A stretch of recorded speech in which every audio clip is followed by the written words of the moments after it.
This video is going to be about the second derivative. So what is the second derivative? Well, let's first remember what the derivative is. So we start with a function, say f of x, and then from that we produce something called f prime of x, which itself is a function.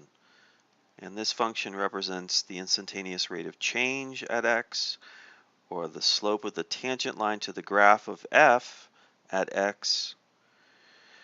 And so this is called the derivative.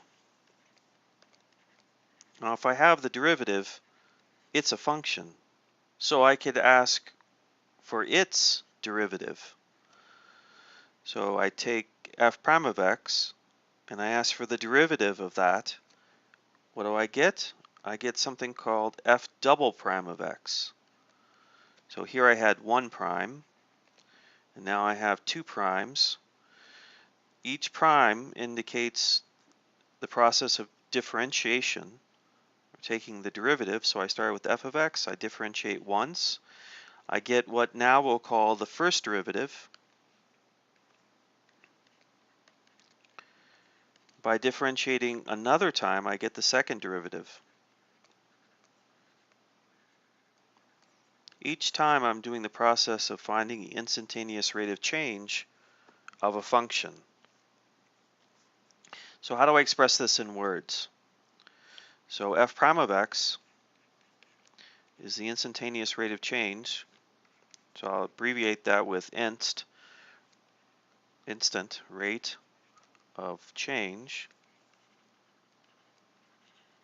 in f at x.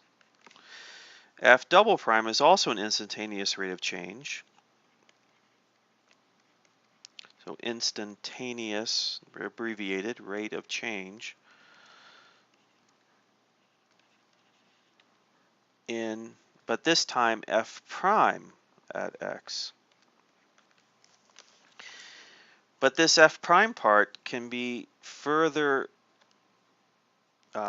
understood as instantaneous rate of change in f.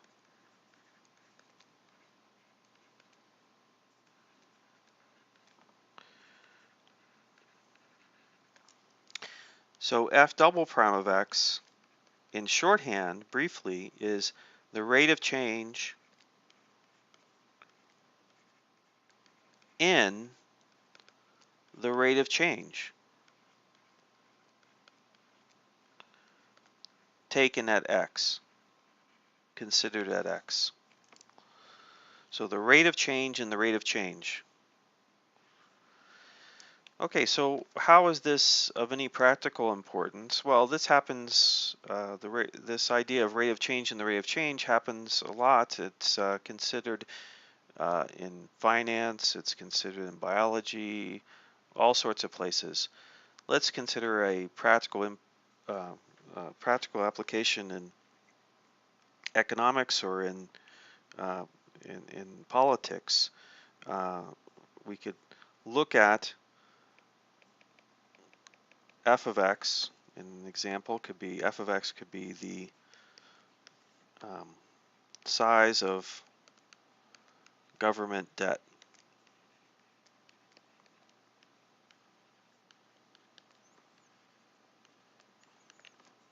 So as you may know, the size of the government debt is increasing, which says f prime of x is positive. So it's an increasing function. Debt is growing. What does the second derivative say? Well, if the second derivative would say the rate of change